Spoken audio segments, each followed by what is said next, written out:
नमस्कार दोस्तों, मेरा नाम है आशीष प्रकाश। स्वागत है आपका मेरे चैनल आओ करके देखें में। दोस्तों, पिछले 3 महीने से मैं इस चैनल पे कोई वीडियो नहीं डाल पा रहा था, कुछ पर्सनल रीजंस की वजह से। लेकिन आज मैं जब शुरू कर रहा हूँ तो आज से लगातार इस चैनल पे अब वीडियो आएंगे। दोस्तों, आज का जो टॉपिक है वो है हमारा क्लाइमेट, वेदर एंड सीजन। जैसा कि आप जानते हैं, ये सब साइंस से रिलेटेड टर्म है और इसको हम लोग एक साथ कहीं न कहीं पढ़ते हैं तो थोड़ा इसको समझना कंफ्यूजिंग होता है कि कौन सा क्लाइमेट होगा, कौन सा वेदर होगा और कौन सा सीजन होगा। देखिए, अगर हम बात करें क्लाइमेट की तो क्लाइमेट का हिंदी होता है जलवायु।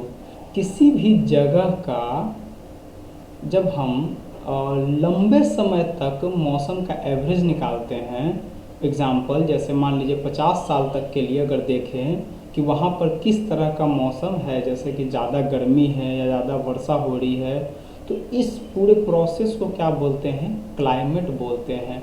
अगर इसका हम परफेक्ट डिफिनीशन देखने जाएं, दोस्तों हमारी एक संस्था है जो इस पे नज़र रखती है वर्ल्ड वाइड कि कैसे क्लाइमेट चेंज हो रहा है, उसके अकॉर्डिंग आज हम देखेंगे। ये देखिए, क्लाइमेट का definition intergovernmental panel of climate change जो इंटरनेशनल ऑर्गेनाइजेशन है उसके अकॉर्डिंग जो कहता है क्या, climate is a narrow sense, climate in a narrow sense is usually defined as the average weather. Average weather मतलब है कि एक लंबे समय का वेदर का condition for a particular place, यानी एक खास जगह के लिए उसको हम क्लाइमेट कहते हैं। देखिए कह रहा है, climate in a narrow sense is usually defined as the average weather और मोर रिगोरसली कहता है as the statical description in terms of mean. Mean का मतलब आपको पता ही होगा, और टोटल को कैलकुलेट जब करते हैं एवरेज के फॉर्म में उसको मीन कहते हैं, and variability of relevant quantities over a period ranging from month to thousand और मिलियंस ऑफ ईयर। अगर हम देखिए एक मंथ हो गया या फिर थाउजेंड्स या फिर मिलियंस ऑफ ईयर के वेदर कंडीशन को जब हम कंपेयर करते हैं तो उसका जो मीन आएगा यानी जो एवरेज कंडीशन आएगा उसको हम क्लाइमेट कहते हैं। कहता है the classical period is 30 years as defined by the world meteorological organization. WMO एक ऑर्गेनाइजेशन है जो क्लाइमेट चेंज पे नज़र रखती है वर्ल्ड वाइड। तो इसके अकॉर्डिंग एक क्लाइमेट को डिस्कस करने के लिए या फिर क्लाइमेट को, एक जगह के क्लाइमेट को समझने के लिए हम एवरेज 30 ईयर का टाइम ड्यूरेशन लेते हैं।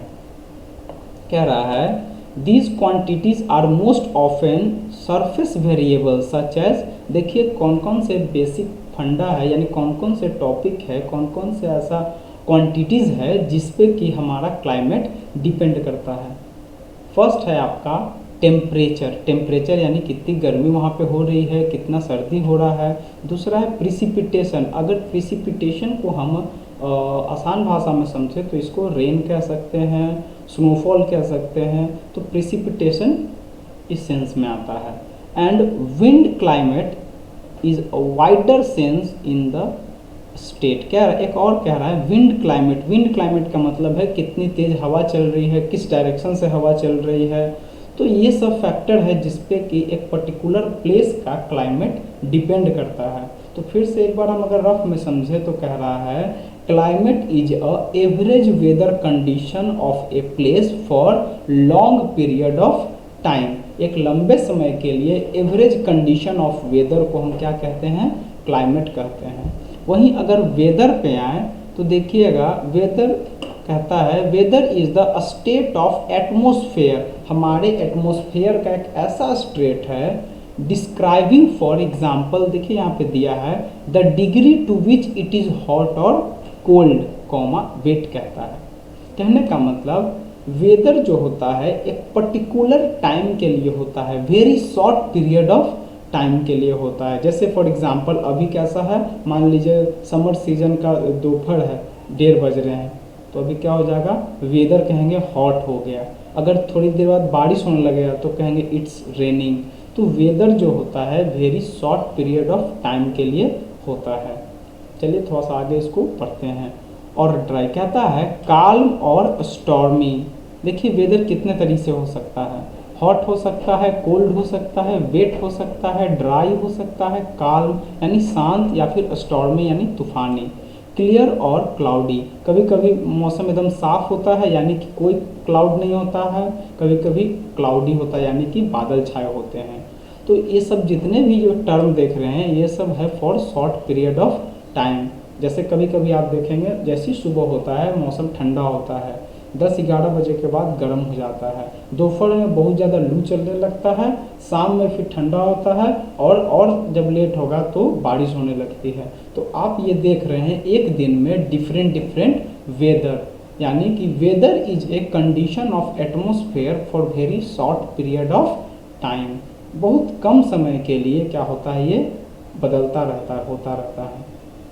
अब एक खास बात है, वेदर जो है प्लेस टू प्लेस वैरी करेगा। फॉर एग्जांपल आप 5 किलोमीटर स्क्वायर एरिया को कंसीडर कर सकते हैं कि वहाँ पे वेदर कुछ और होगा, कहीं और पे वेदर कुछ और होगा। आपने देखा होगा कि इस मोहल्ले में बारिश हो रहा है, वहीं 10 किलोमीटर दूर कोई और बस्ती है तो वहाँ बारिश नहीं हो रहा होता है।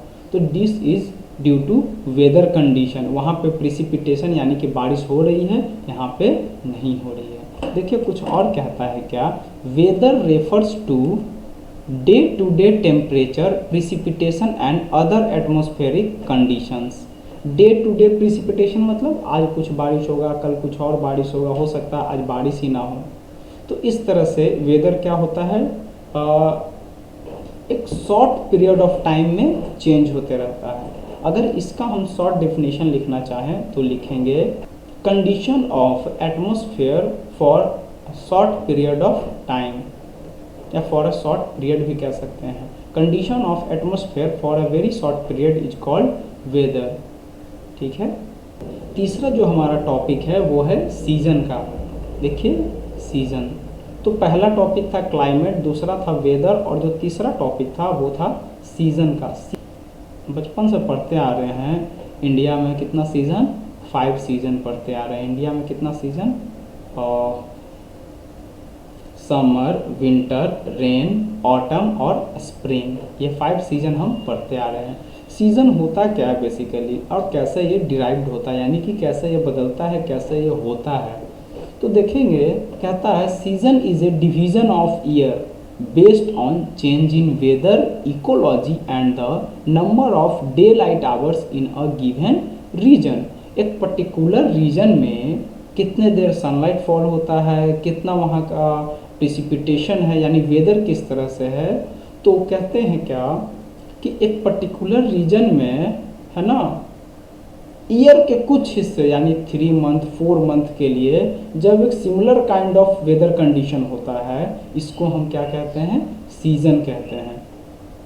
कहता है on earth seasons are result of earth orbit around the sun and earth axial tilt जो relative to the ecliptic plane. Ecliptic plane कहने का मतलब है सीजन जो हमारा होता है वो किसके कारण होता है, तो सन के चारों तरफ जो हमारा अर्थ अपने ऑर्बिट में क्या करता है, रिवोल्यूशन करता है, उसके कारण हमारा सीजन चेंज होता है और सीजन अकर होता है। जैसा कि आप देखेंगे गर्मी के दिन में क्या होता है कि जो हमारा अर्थ है वो रिवोल्यूशन करते करते अर्थ सन के बिल्कुल नज़दीक आ जाता है, जिसकी वजह से क्या होता है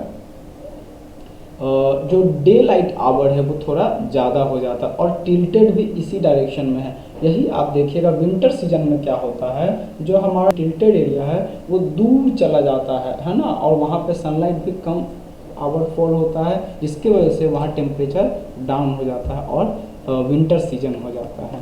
तो देखिए ये कहता क्या है, the season are marked by the change in the intensity of sunlight. देखिए ये साफ कह रहा है सीजन कैसे मार्क किया जाता है, तो change in the intensity of sunlight that reaches the earth surface, यानी अर्थ सरफेस पे जितना सनलाइट पहुंचेगा उसके अकॉर्डिंग सीजन आपका चेंज होगा।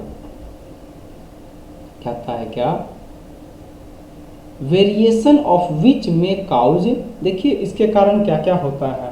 सबसे पहले कहता है एनिमल टू अंडरगो हाइबरनेशन। आपने पढ़ा होगा बहुत सारे ऐसे एनिमल हैं जो विंटर सीजन में या फिर जब उनको फूड अवेलेबल नहीं होता है, दे गो अंडर हाइबरनेशन, वो हाइबरनेशन में चले जाते हैं, यानी कि खाना पीना छोड़ देते हैं और एक लंबी नींद में चले जाते हैं। और to migrate and plants to be dormant. Dormant क्या होता है, जरा सा इसको समझिए। डोरमेंट का मतलब क्या होता है कि वो डेड अवस्था में चले जाते हैं कुछ देर के लिए और बाद में फिर से उगना शुरू हो जाते हैं। जैसे आपने फील्ड में ग्रास को देखा होगा, समर सीजन में लगता है अब इस पर कोई ग्रास ही नहीं है फील्ड में, अब कभी इस पर ग्रास नहीं उग पाएगा, बट एज इट रेन्स, जैसे ही बारिश होती है फिर पूरा फील्ड आपका हरा भरा हो जाता है। तो वो डोरमेंट कंडीशन होता है, जब ग्रास को वाटर नहीं मिलता है, वो बिल्कुल ड्राई हो जाता है। सेम कंडीशन आपको कुछ एनिमल्स में मिलता है, उनको जब खाना नहीं मिलता है वो सीजन से पहले ही खाना खा करके अपने बॉडी में फैट जमा करके और लंबे टाइम के लिए सो जाते हैं, जिसको कि हाइबरनेशन कहते हैं। कहता है various cultures define the number and nature off season based on regional variation, यानी कि किसी जगह के पर्टिकुलर वेरिएशन के बेसिस पे सीज़न का नंबर डिसाइड होता है। फॉर एग्जांपल आपको पता होगा इंडिया में 5 सीज़न होते हैं, जबकि बहुत सारे ऐसे प्लेस है जहाँ पे केवल 2 ही सीज़न होते हैं, समर और winter. And as such there are a number of both modern and historical cultures whose number of season varies. चलिए अब इसको फिर से एक बार रिवीजन कर लेते हैं। क्लाइमेट को क्या कहेंगे, तो कहता है condition of weather for a region of long period of time. एक रीजन के लिए जब हम लॉन्ग पीरियड ऑफ टाइम के लिए जब वेदर के कंडीशन को देखेंगे तो कहते हैं क्लाइमेट। और वेदर क्या हो गया, condition of atmosphere for a very short period of time, कुछ समय के लिए जब कंडीशन ऑफ एटमॉस्फेयर को देखेंगे तो उसको हम वेदर कहेंगे। और जो सीजन होता है फॉर एवरेज कह सकते हैं 2 to 3 मंथ। जब एवरेज वेदर कंडीशन के अकॉर्डिंग हम क्या करते हैं, ईयर को डिवाइड करते हैं डिफरेंट मंथ्स में, जैसे 3 मंथ 4 मंथ के कैटेगरी में, उसको हम लोग सीजन कहते हैं। आई होप अब आपको क्लियर हो गया होगा क्लाइमेट क्या होता है, वेदर क्या होता है और सीजन क्या होता है। इसी तरह के मज़ेदार वीडियो देखने के लिए आप मेरे चैनल को सब्सक्राइब करें, शेयर करें दोस्तों के साथ और कमेंट भी करें कि आप और किस टॉपिक पे वीडियो चाहते हैं। दोस्तों ये 3 महीने के बाद पहला वीडियो था, अब इसके साथ लगातार वीडियो आते रहेंगे, ठीक है। चैनल को सब्सक्राइब जरूर करिएगा, ठीक है। इससे क्या होता है ना, एक मोटिवेशन मिलता है एक आदमी को कि चलिए हम ग्रो कर रहे हैं तो और अच्छा करने की ज़रूरत है, ठीक है। मुलाकात होगी एक नए वीडियो में, तब तक के लिए जय हिंद जय भारत।